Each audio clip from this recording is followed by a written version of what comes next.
Hi అండి, welcome to my channel series kitchen.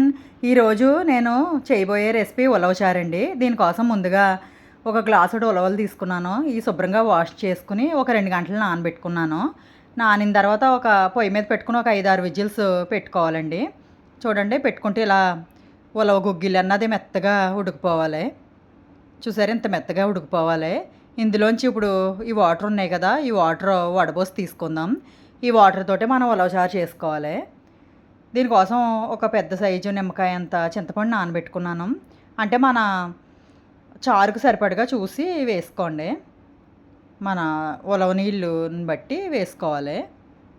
దీన్ని వడబోసుకుని ఈ వాటర్ అంతా తీసుకుందాం, ఈ ఉలవలు రాకుండా. ఇందులోంచి కొంచెం ఉలవలు తీసుకుని మిక్సీ పట్టుకుందామండి. చారు చిక్కదనాన్ని బట్టి వేసుకోవచ్చు. చూడండి, ఇలా వచ్చినాయి కదా, ఇన్ని వాటర్ వచ్చినాయి. కొన్ని ఉలవలు తీసుకుని మిక్సీ పట్టుకుంటున్నాను నేను. కొంచెం వాటర్ పోసుకుని ఆ ఉలవల్లోంచి వచ్చిన వాటరే పోసుకుని మిక్సీ పట్టుకున్నాను. చూడండి, ఇలా మెత్తగా పేస్ట్లా పట్టుకోవాలి. ఇది ఇప్పుడు ఈ ఉలవ చారులో వేసేసుకుని వాటర్ పోసి అడ్జస్ట్ చేసుకుందాం చిక్కదనం అనేది.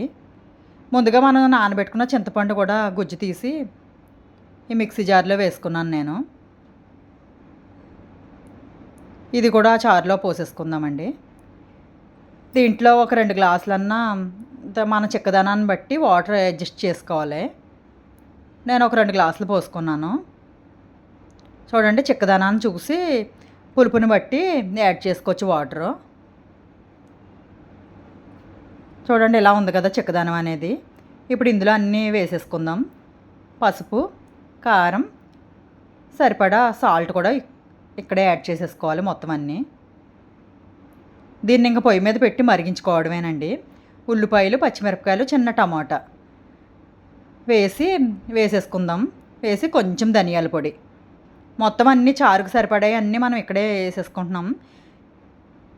ఈ గుగ్గిళ్ళు అన్నది వేస్ట్ అవ్వండి. వీటిని కొంచెం సాల్ట్ వేసి తాలింపు వేసి మన శనగలు ఎలా అయితే తాలింపు వేసుకుంటాం అలా వేసుకుని తినొచ్చు. అవి కూడా వేస్ట్ అవ్వవు. ఈ చారు పొయ్యి మీద పెట్టుకుని మరిగించుకోవాలి. ఇది మొత్తం అన్నీ అక్కడే యాడ్ చేసేసుకున్నాం కదండి.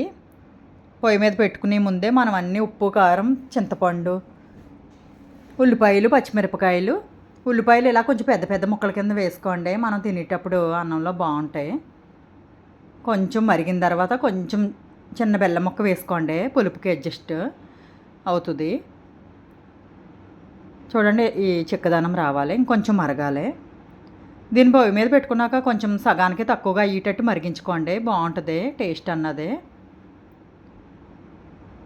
చూడండి, ఇలా మరిగింది కదా. దీన్ని మనం ఉలవలో నేను నల్ల ఉలవలు తీసుకున్నానండి. మీరు కావాలంటే రెడ్ ఉంటాయి కదా, అవి కూడా తీసుకోవచ్చు. ఈ ఉలవ చారు అన్నది చాలా హెల్దీ, చాలా టేస్టీగా కూడా ఉంటుంది. ఒకసారి తప్పకుండా ట్రై చేయండి. దీన్ని దించేసుకుని ఇప్పుడు మరిగిపోయింది కదా, పోపు వేసుకుందాం. ఒక చిన్న కళాయి అన్నది పెట్టుకున్నాను నేను. కొంచెం ఆయిల్ వేసుకుని పోపు వేసుకోవడం అండి. ఉలవలో మీకు కావాలంటే నైట్ అంతా నానబెట్టుకోవచ్చు. నేను ఒక 2 గంటలు నానబెట్టాను, సరిపోద్దండి. ఒక 2 విజిల్లు ఎక్కువ పెట్టుకుంటే సరిపోద్ది.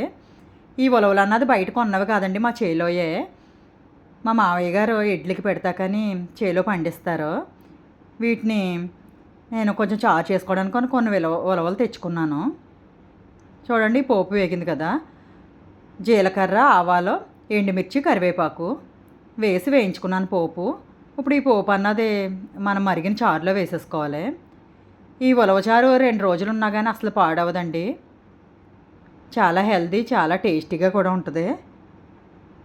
మీకు నచ్చినట్టయితే తప్పకుండా ట్రై చేయండి. మా ఇంట్లో అందరూ చాలా ఇష్టంగా తింటారు ఉలవచారు అన్నది. చివరిగా కొంచెం కొత్తిమీర వేసుకున్నాను. స్టవ్ ఆపేసి వేసుకోండి, ఆ వేడికి ఆ కొత్తిమీర అన్నది మరిగిపోద్ది. Thank you for watching. Bye bye.